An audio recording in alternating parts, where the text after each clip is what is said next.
నమస్తే. ఇన్నాళ్ళు నన్ను సపోర్ట్ చేస్తూ, ఎంకరేజ్ చేస్తూ మీ ప్రేమని నాకు అందిస్తున్న ప్రతి ఒక్కరికి కృతజ్ఞతలు. అలాగే ఈ వీడియో కూడా ఖచ్చితంగా మీకు ఉపయోగపడుతుంది. లైక్, షేర్ అండ్ సబ్స్క్రైబ్ చేసి మీ సపోర్ట్‌ని నాకు అందించండి. అలాగే ఈ వీడియో పట్ల మీకున్న అభిప్రాయాన్ని కామెంట్ సెక్షన్‌లో కామెంట్ చేసి తెలియజేయండి. ఇప్పుడు వీడియోని చూద్దాం. నమస్తే. Welcome to our channel. నేను పద్మిని. ప్రస్తుతం మనతో పాటు ప్రముఖ ఆధ్యాత్మికవేత్త, ప్రముఖ ఆస్ట్రాలజర్, న్యూమరాలజిస్ట్, జెమాలజిస్ట్ తనిష్క గారు మనతో పాటు ఉన్నారు. మాట్లాడదాం. మేడం నమస్తే. నమస్తే అమ్మా. ల్యాండ్ ఇష్యూస్ అనేది సర్వసాధారణం అయిపోయాయి చాలా మందికి కూడా. ల్యాండ్స్ కొనుక్కుంటున్నారు, బాగానే ఉంది, కొనుక్కోవటం ఒక ఇష్యూ. రిజిస్టర్ అవ్వట్లేదు అనే దగ్గర నుంచి మొదలు పెడితే రిజిస్టర్ అవ్వట్లేదు అనేది ఒక సమస్య. అవును. లేకపోతే కబ్జాలకు గురైంది అనేది ఈ మధ్య కొంచెం తగ్గిందేమో కానీ ఒకంత ఉంది ఇంకా సమస్య. తర్వాత మాకు రానివ్వట్లేదండి మా వాళ్ళు, కోర్టులో వేసారు కేసు అవును అనేది ఒక సమస్య. ఇంకొక సమస్య, అసలు మేము కొనలేకపోతున్నాం. ల్యాండ్ కొందామని డబ్బులు ఉండట్లేదు, ఒకవేళ ఉన్న సరైన ల్యాండ్ దొరకట్లేదు. అవును. సో ఓవరాల్ గా ల్యాండ్ కి సంబంధించినటువంటి ఇష్యూలు అన్ని సాల్వ్ అవ్వాలి అని అంటే ఏం చేయాల్సి ఉంటుంది మేడం? ఓకే, ఇప్పుడు ల్యాండ్కు జనరల్గా ఏంటంటే దానికి అతిదేవత కూచుడు అని చెప్పాము, ఎన్నో పూజల గురించి ఇంత ముందు కూడా చెప్పుకున్నాం. కానీ దానికి సంబంధించిన ఒక స్థలం కూడా ఉంది తమిళనాడులో. అంటే ట్రిచి డిస్ట్రిక్ట్ లో ఉంటుంది. ట్రిచి మీకు వినపడి ఉంటుంది. అవును. సో ట్రిచిలో ఏంటంటే మన్నచ్చనల్లూరు, మన్ అంటే మట్టి. సో అది ఏంటంటే వాళ్ళు వచ్చి ఏంటంటే స్వామివారు భూమినాథన్, శివుడి పేరు కూడా. శివుడు యాక్చువల్ గా భూమినాథ్ అంటే భూమికి సంబంధించిన ఇష్యూస్ అంతా తొలగించి ఆయన భూమికి నాథుడు భూమినాథుడు ఆయన పేరు. తర్వాత వాళ్ళ స్వామి అమ్మవారి పేరు ధర్మ సంవర్తిని, అంటే ధర్మానికి న్యాయంగా ఉండి మన ఆస్తులు నిజంగానే. కొంతమంది ఏంటంటే వేరే వాళ్ళ ఆస్తులు రావాలని ఇట్లా లేదు, ఇట్లా కొన్ని ఆక్యుపై చేసుకొని చాలా కబ్జాలు మీరు చెప్పినట్టుగా చాలా విషయాలు ఉంటాయి. కానీ అలా కాదు, మన కోరిక న్యాయంగా ఉండాలి.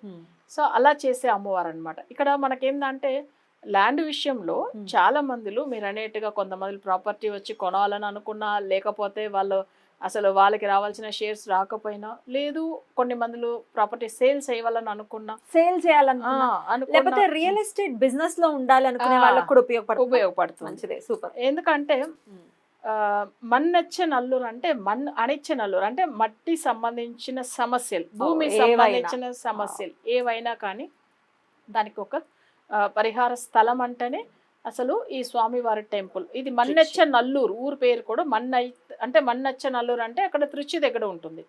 ఓకే, అట్లా ఇప్పుడు ఏమైతుందంటే ఈయన వచ్చి ఏంటంటే అప్పట్లో కూడా అంటే వర్షాలు వచ్చినప్పుడు నదిలోంచి వాటర్ అంతా కొట్టుకుని వస్తే అక్కడ మట్టి అంటే ఇది చేసి స్వామివారు కాపాడాడు ఆ స్థలంని. సో అది కూడా ఒక సామెత ఉంది అక్కడ, ఒక ఇది ఉంది అనమాట. అయితే పెద్ద టెంపుల్ అండి, పెద్ద టెంపుల్ అంటే ఫేమస్ టెంపుల్. స్వయంభులింగం స్వయంగా వచ్చాడు స్వామివారు. ఇప్పుడు తిరుచిలో మీరు చెప్పిన ఏరియా నల్లూరు వచ్చేస్తుంది గూగుల్లో. మీరు ఒకసారి కొంచెం ఫైండ్ అవుట్ చేయండి, అడ్రస్లు ఎక్కడ ఉన్నాయి ఏంటి అని ఫైండ్ అవుట్ చేయండి. సమస్య ఉంది కదా, కొంచెం కష్టపడాలి మనం కూడా, మన ఎఫర్ట్స్ కూడా కొన్ని ఉండాలి. అడ్రస్ పెట్టేయండి అని అనద్దు, ఒకసారి ట్రై చేయండి. వీళ్ళు వచ్చి ఏంటంటే అగస్త్య మహర్షి తాళపత్రాలలో రాసి పెట్టాడు అనమాట స్వామివారి గురించి కొన్ని కథలు. సో ఇవన్నీ ఆయన రియల్ గా ఎలా వచ్చాడో ఇవన్నీ కూడా అగస్త్య మహర్షి చెప్పి తర్వాత దాన్ని కనిపెట్టారు. సో అప్పట్లోంచిదా ఈ స్వామివారు పూజించడము ఇలాంటిది. చాలా మందిలు ఆ స్థలానికి వెళ్ళి అంటే ఆస్తి గొడవలు ఉండేవాళ్ళు, ఇవన్నీ వెళ్ళి వచ్చిన తర్వాత వాళ్ళకి అంటే ఎంతో చేంజెస్ వచ్చినాయి. అయితే ఇది ఏంటంటే కొన్ని మట్టితో పూజ చేసేది ఉంటుంది. కొన్ని మందిలు ఇప్పుడు సేల్ చేయాలనుకున్నారు, వాళ్ళ స్థలంలో నార్త్ ఈస్ట్ కార్నర్లో ఈశాన్యంలోంచి కొన్ని మట్టి తీసుకెళ్ళాలి. ఒకవేళ వాళ్ళు ఏదన్నా వాళ్ళకి వచ్చి ప్రాపర్టీ కల్చరాలే సేల్ చేయాలనుకుంటే తీసుకెళ్ళాలి కొన్ని. సో నార్త్ ఈస్ట్ కార్నర్ నుంచి నుంచి మాత్రమే మట్టి తీసుకెళ్ళి వెళ్ళాలి గుడి దగ్గర. అది ఒక చిన్నగా 3 సార్లు ఇట్లా తీసి మనం పెట్టి ఒక పేపర్ ఒక కవర్ లో వేసి తీసుకెళ్లి అక్కడ పంతుల దగ్గర ఇస్తే వాళ్ళు కొన్ని ప్రాసెస్ చెప్తారు, అది ఎట్లా చేయాలని. స్వామి వారికి అక్కడ కొన్ని శివలింగానికి కొన్ని పూజలు చేసి అర్చన చేస్తారు. ఇలాంటిది ఉంటుంది. ఒకవేళ అసలు మేము ఇంకా ల్యాండే కొనుక్కోలేదంటే మాకేం దానికి ఒక పూజ విధానం ఉంటుంది. అది కూడా చెప్తారు. మేము ల్యాండ్ కొనుక్కోవాలని అనుకుంటున్నామంటే అక్కడ స్థలంలో ఉన్న మట్టి సంబంధించింది వాళ్ళు పూజలు చేసి కొన్ని ఇస్తారు, అది ఇంటికి తెచ్చు. అవును, అంటే మన మట్టితో పూజ చేస్తే మనకు ల్యాండ్ గానే ఇస్తాడని మీనింగ్. అది బ్యూటిఫుల్. అసలు ఇంకొక సమస్య అండి, మన పెద్దవాళ్ళు కొన్నారండి కానీ ఆ ల్యాండ్ ఎక్కడుందో మాకు తెలీదు అని అంటారు.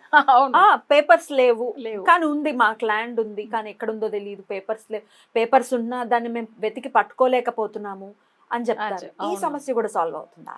అంటే అది కూడా ఏంటంటే మన స్వామి వారి దగ్గర కోరిక పెట్టుకోవాలి, అక్కడ వెళ్ళి దర్శనం. దాంట్లో ప్రాపర్టీ కొనుక్కోవాలన్నా, అమ్మవాలన్నా, లేకపోతే షేర్స్లో ఏదైనా గొడవలు తోడు పుట్టిన వాళ్ళతో కజిన్స్తో ఉంటేనో, తర్వాత వచ్చి ల్యాండ్ కొన్నప్పట్లోంచి ఏదైనా ఇష్యూస్, హెల్త్ ఇష్యూస్ కానీ ఫైనాన్షియల్ది ఇట్లా చాలా మంది బాధపడుతూ ఉంటారు. అంటే కొన్ని ఆస్తులు వాళ్ళు కొనుక్కున్న తర్వాత కొంతమంది కలిసి రాదు. సో అట్లా ఉండే వాళ్ళు కూడా సో అక్కడ వెళ్ళి పూజించుకోవచ్చు. అంటే ఒక్కొక్క దానికి ఒక్కొక్క ప్రాసెస్ ఉంది ఆ టెంపుల్లో. ఇప్పుడు ఒకటి సేల్ చేయాలన్నా వాళ్ళు కొన్ని పూజలు చెప్తారు, ఒకవేళ కొనుక్కోవాలన్నా దానికి ఒక ప్రాసెస్ ఉంటుంది. సో ఇది పంతులకు మాకు సంబంధం లేదు. మీరు ఎవరైనా నెట్లో సెర్చ్ చేసుకుని డైరెక్ట్గా వెళ్ళొచ్చు. గుడి దర్శనం చేసుకున్నా కూడా ఈ సమస్యలు solve అవుతాయి. ఎందుకంటే ఇప్పుడు టెంపుల్కి వెళ్తాము, సో వాళ్ళు చెప్పేది కొన్ని మీకు ఒకవేళ తెలియకపోతే ఆ పూజ విధానం వాళ్ళు చెప్తారు, అలా కూడా చేసుకోవచ్చు. ఒకవేళ మీకు అట్లా ఇంట్రెస్ట్ లేదు, స్వామివారిని స్వయంలింగం కాబట్టి ఆయన దర్శనం చేసుకుని మీరంతలో మీరే కోరిక పెట్టుకుని వచ్చి మీకు ఆ ల్యాండ్ విషయంలో మీకు అసలు సాల్వ్ అయిన తర్వాత మళ్ళీ ఎప్పుడైనా వెళ్ళి దర్శనం చేసుకోవచ్చు. సో మీరు పంతులు చెప్పిదా చేయాలని కూడా లేదు. ఒకవేళ అట్లా చేసుకోవడానికి వీలు కాదు, వాళ్ళ ఏంది పెద్దగా ఏం తీసుకో, ఏదన్నా పూజల గురించి అప్పట్లో అర్చనకు ఏదన్నా అభిషేకానికి అట్లా తీసుకుంటారు. సో ఒకవేళ అది భగవంతుడికి వీళ్ళు చేసుకునే ఆ ఇది ఉంటే చేసుకొని వాళ్ళ ఇష్టం, క్లయింట్ ఇష్టం. అది కూడా చేసుకోకపోతే ఎట్లా?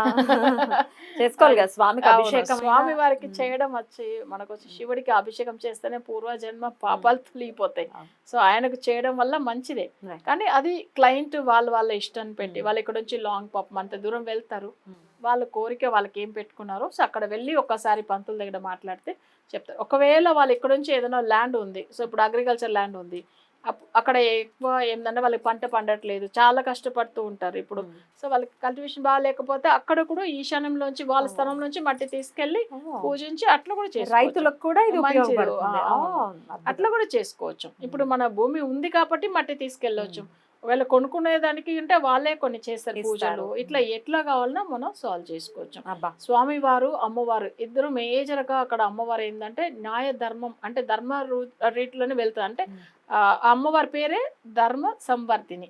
ధర్మ సంవర్ధిని అంటే పేరు చూడండి అమ్మవారి పేరు, ఎందుకంటే చాలా మంది చూడండి అంటే అన్యాయంగా వేరే వాళ్ళ ప్రాపర్టీ కొనుక్కోవాలి, అలాంటి పరిస్థితులు ఉంటే వెళ్ళిన నో యూస్. అంతే కదా, ధర్మ మార్గాన్ని ఉండాలి.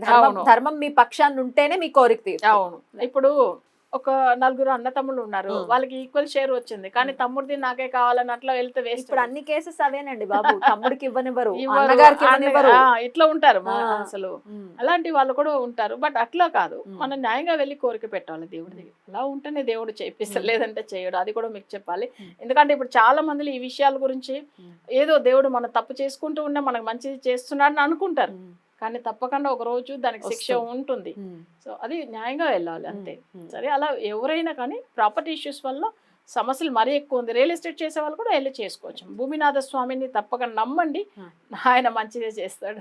మీ క్లయింట్స్ కి మీరు చెప్పారా? చాలా మందికి చెప్తూ ఉంటాం. అయితే తమిళనాడు ఒకవేళ లాంగ్ ఉంది వెళ్ళలేము అంటే అప్పుడు వాళ్ళకి ఏదైనా పూజలు మనం చేపిస్తాం. మీరు ఎలాంటి పూజలు చేయిస్తారు? మేము వచ్చి ఏంటంటే ఇట్లానే ఇప్పుడు ఎవరైనా నెగిటివ్గా ఉంది వాళ్ళ స్థలంలో ఏదైనా ఉంటే దానికి వశీకరణం చేపిస్తాము, ఒకవేళ ల్యాండ్ సేల్ చేయడానికి గురించి చేపిస్తాము. అవి కాకుండా ఏదైనా కొత్తగా వాళ్ళ సొంత గ్రహం అంటే ఇప్పుడు మన కూడా విజయవాడలో నుంచి ఒక క్లయింట్ వాళ్ళు కూడా ఏంటంటే వాళ్ళకి అసలు చాలా రోజుల నుంచి ఒక హౌస్ కొనుక్కోవాలని ఒక ప్లాన్లో ఉన్నారు, కానీ డబ్బులు ఉన్నా కానీ కొనలేకుండా పోతున్నారు. ఏదో ఒక రీజన్ వల్ల ఆ డబ్బులు వస్తుంది, మళ్ళీ ఖర్చు మళ్ళీ వేరే ఏదో ఒక సమస్య. బట్ మన రెమెడీ ఇచ్చిన తర్వాత వాళ్ళ హౌస్ కొనుక్కొని చాలా మంచిగా అయిపోయారు. సో ఇట్లా వశీకరణ పూజలు ఉంటుందండి, వాళ్ళ జాతక రీతిగా చేపిస్తాం మనం. జాతక రీత్యా చేయించుకుంటారు, లేదు వెళ్తాం మేము స్వామి దర్శనం చేసుకుంటే చక్కగా త్రిచి వెళ్ళండి. లాంగ్ ఏమిటి, లాంగ్ మన సమస్య కంటే పెద్ద విషయం వెళ్ళడం అనేది.